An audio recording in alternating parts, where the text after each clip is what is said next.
Okay,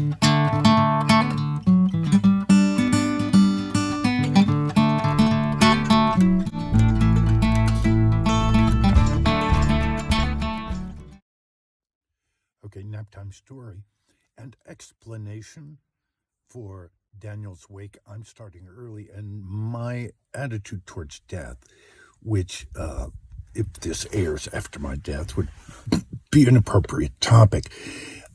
Understand, and please think back in your own life. Your first experience with death would be my grandmother Butler, my father's mother, who was the only grandparent that I ever knew. I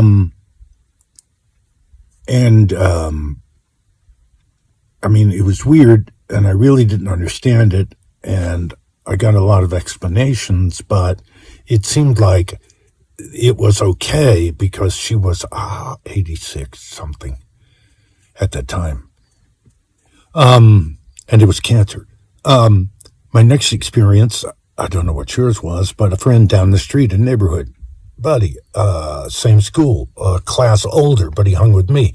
He was small for his age, and I was tall for my age. And we were hanging out the day before in the neighborhood. And this was a neighborhood, Joni Wheeler was in this neighborhood. And we would play hide and go seek and everything, basketball at the Simpsons. That was their names. They had the best court. It was lit. And this was the 60s, early. Davy Baldridge, who was a pretty good friend. And he just, in his sleep, an aneurysm, brain, didn't wake up, is what my mother came in and told me. And she told me in the den on Overton Lee, in the front window there in the den, and a hearse was driving by as she was telling me. His hearse. And it was like, this is like, you're totally putting me on. Yeah, baby, come on. Yeah, we were together yesterday. And then she took me down to the house, the Baldridge's house later, and she had made me dress up. And we went to the back door, the kitchen door we always went, and there were a lot of people already there. And Davy's mother met me at the back door, which she had many times, but she thought I was Davy. And she began to scream, Davy, you're alive. No, ma'am, it's me, it's Danny. And my mother, whoa, and all the women are like, oh, whoops, hello. That was a moment you don't forget. But in terms of how this shaped my thinking about death, at Davy's funeral, and this was still all just not happening. It just did not, at 13, I just did not believe this, the first stage denial, whatever, but this was not happening until his funeral. And I think I was 7th grade MBA, he was 8th grade, and they made 8th grade class members his pallbearers.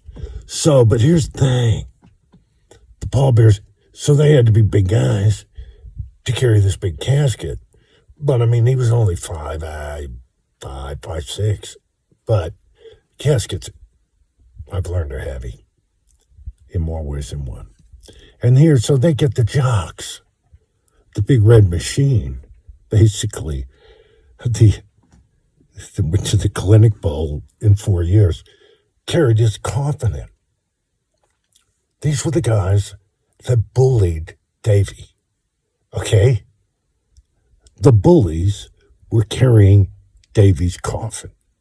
And I'm sitting there going,